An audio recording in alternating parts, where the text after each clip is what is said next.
Destiny 2 has a ton of combos that can do some wild things, like infinite explosions on any subclass, SMGs that can kill raid bosses, and this.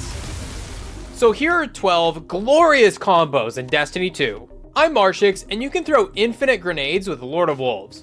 Young Ahamkara Spine will enhance your trip mine grenades and give you grenade energy each time you deal damage with an ability. At 100 grenade stat, this gives you about 80% of your grenade back instantly, then you just have to use another ability or wait a few seconds to get the rest of it back. This alone allows you to throw tons of grenades, but it gets really crazy with Lord of Wolves. With its catalyst, Lord of Wolves will apply Scorch when hip firing. This makes it deal more damage and trigger certain effects. However, this doesn't work with our exotic. Or does it?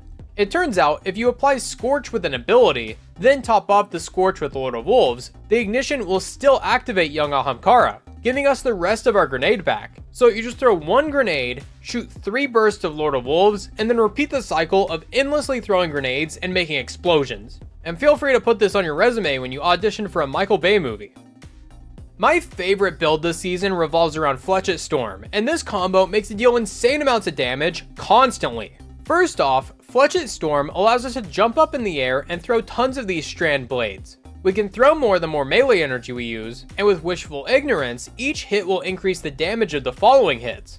It also gives us a 4th melee charge, and recharges our melees faster when we heal people with Banner of War.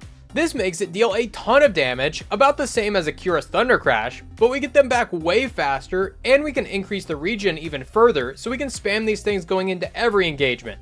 Monte Carlo will give us melee energy just by dealing damage with it, and kills have a chance to give you a full melee charge back instantly. And this scales with the new melee stat, so you can get all 4 of your melees back in just a handful of kills, allowing us to use Fletchet Storm every few seconds, and nuke everything that gets in our way. Just don't forget to use 200 melee stat and Banner of War to get the most damage out of each hit. Or if you want to deal more damage with each hit, you can swap to Bastion or a 1-2 punch shotgun, and this will give you more damage on the first hit with Fletchet Storm. Since it's only the first melee, it's not a huge difference, but it can definitely help take things down fast. Edge of Fate brought a lot of changes to old exotics, and one of the better changes was given to Felwinter's Helm. This will now weaken all enemies hit by your melees. No kill required, just damage them with a melee. And since Needle Storm gives you 3 melee charges, you can weaken multiple things back to back. But obviously, you eventually run out, so we're going to pair this once again with Monte Carlo to get our melees back faster just by dealing damage and getting kills with it. So you'll be free to spam all your weakening melees as soon as you get them, because you'll have another 3 charges in no time. And yes, this does work with the electric slide. You can get infinite volatile rounds on any subclass. 3rd Iteration is a new scout rifle that has a charge shot that marks targets. When you get a precision kill or kill a marked target, you turn invisible. If you pair this with Gyrfalcon's Hauberk or Spirit of Gyrfalcon, each time you go invisible, 3rd Iteration will gain volatile rounds, making everything you shoot explode for more damage and better ad clear. And it doesn't matter which subclass you're on, so if you ever wanted to run an Invis Solar Hunter, you can now.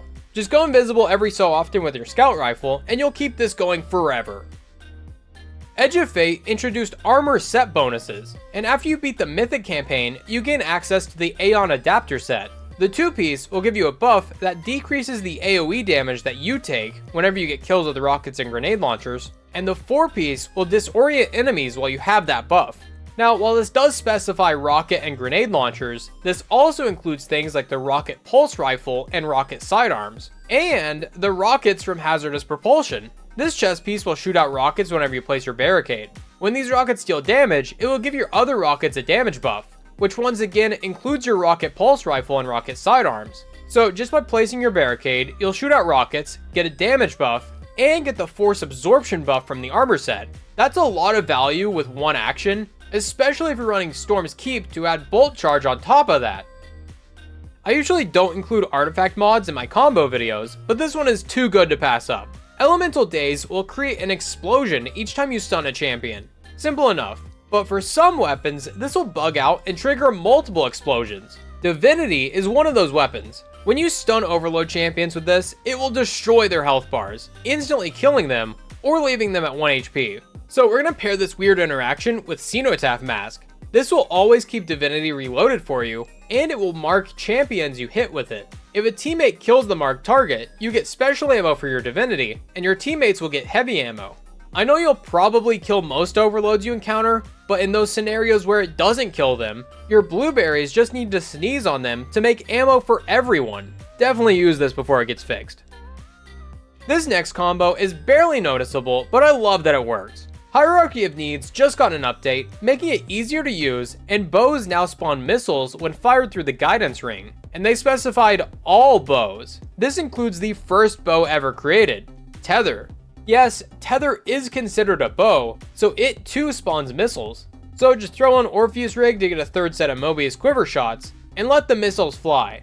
It doesn't increase the damage by a whole lot, but it is still really cool that this combo even exists.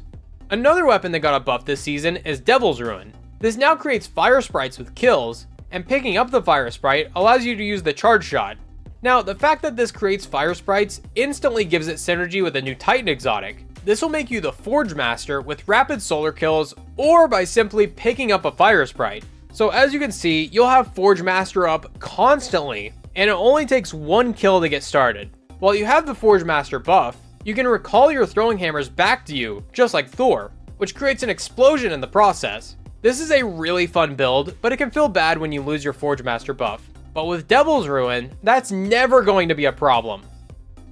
You can swap weapons really fast to deal a lot of damage. The new Collective Psyche armor set from Desert Perpetual has a really cool two-piece effect, giving all of our weapons faster swap and stow speed just by picking up ammo bricks. Each ammo brick gives you a stack of accretion, stacking up to 20 times, and this will significantly increase your swap speed. So we're pairing this two-piece set with Hezen Vengeance. This can get Envious Arsenal to automatically reload it whenever you deal damage with all your weapons, and Bait and Switch for a damage buff whenever you deal damage with all your weapons. So ideally, you'll be continuously cycling between all your weapons so you never have to reload, and you constantly have the damage buff. And adding this really fast swap speed into the mix makes it even better. This may help you get off an extra rocket or two during damage phases, which makes a big difference, especially when you have a short DPS window. You can melt bosses with an SMG, but first, be sure to leave a like on the video so we can up those numbers! Peacekeepers will increase the damage of your SMGs as you deal sustained damage with them, going up to double damage after 20 shots. So we're going to pair this with the strongest exotic SMG at the moment, Barrow dyad. This will fill up a meter as you deal sustained damage to one target. Then you can reload to release that charge in the form of explosives. It also gets target lock to ramp up your damage, also by staying on one target, just like Peacekeepers. So with these three effects together, you can just place a Storm's Keep barricade and focus on one boss and absolutely melt them. This is incredible for champions, and it's surprisingly good for boss damage in the new raid. And this actually generates a lot of super energy compared to other weapons. So with a high super stat, you'll be spamming supers every 15 seconds or so. I definitely recommend this build if you haven't tried it yet. This combo constantly makes you radiant. Rain of Fire will make you radiant after every fusion rifle kill, regardless of your subclass. I've shown this off a bunch of times in the past with things like Vex Mythoclast, since it's a fusion rifle with infinite ammo, but this combo is different because you can stand still and still gain radiant.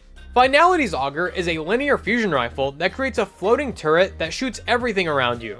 This will last for about 30 seconds, so you can keep this up for a very long time. And you guessed it, the turret actually counts as a fusion rifle, so every kill it gets will make you radiant, increasing the damage of all your weapons, including the turret itself. So all you have to do is throw this turret out into a big group of enemies, and as long as it's able to get kills, you'll always be radiant. This combo can one-shot raid bosses. Navigator is a strand trace rifle that can place grapple points anywhere, allowing us to spam grapple melees without losing our grenade charge. So if you stack a bunch of melee buffs like Combination Blow and 1-2 Punch, then grapple this point, you can deal a ton of damage over and over with each punch. But it gets better because we can pair all of this with Spirit of Verity. Getting strand weapon kills will build up stacks of death throws. Each stack will increase the damage of your grenades, going up to double damage at 5 stacks. Since the grapple melee is considered both a melee and a grenade ability, this will stack with the other effects, skyrocketing our grapple damage. Then you can throw in all the other possible melee buffs like Shield Crush and Stylish Executioner, and throw in a debuff like Tether, And if you're really good at juggling buffs and don't mind running double special weapons, you can do what Strider did in this clip and kill Aion in literally one punch. If you thought these combos were cool, you'll definitely want to click on this video for a bunch of weird tricks in Edge of Fate. Thanks for watching, I'm Marshix, and I'll see you next time.